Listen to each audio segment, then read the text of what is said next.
প্রতিদিন গড়ে 3টি আপেল খেলে ওজন নিয়ন্ত্রণে রাখা বেশ সহজ হয়। ক্যান্সার প্রতিরোধ করে। আপেল বেস্ট ক্যান্সার প্রতিরোধে সহায়তা করে থাকে। আপেলের মধ্যে পেকটিন জাতীয় একটি উপাদান থাকে যা শরীরকে কোলন ক্যান্সার থেকে দূরে রাখে। ফুসফুসের ক্যান্সার এবং লিভার ক্যান্সার প্রতিরোধেও আপেলের ভূমিকা যথেষ্ট রয়েছে। হার্ট ভালো রাখে আপেল। আপেলে রয়েছে ফাইটোনিউট্রিয়েন্ট যা হার্টের স্বাস্থ্যের জন্য অত্যন্ত উপকারী। ত্বক ভালো রাখে আপেল। একাধিক গবেষণায় দেখা গিয়েছে প্রতিদিন আপেল খেলে ত্বকের বিভিন্ন সমস্যার সমাধান হয়ে যায়। হজম ক্ষমতা বাড়ায় আপেল। প্রতিদিন আপেল খেলে হজমের জন্য উপকারী ব্যাকটেরিয়া তৈরি হয়, ফলে হজম শক্তি অনেক গুণ বেড়ে যায়।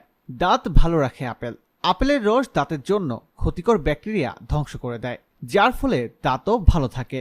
তো প্রিয় দর্শক, কেমন লাগলো আমাদের ভিডিওটি কমেন্ট করে জানিয়ে দিন। আর প্রতিদিন এরকম আরো ভিডিও দেখতে এখনই সাবস্ক্রাইব করে রাখুন আমাদের ইউটিউব চ্যানেল বাংলা ওয়েবে।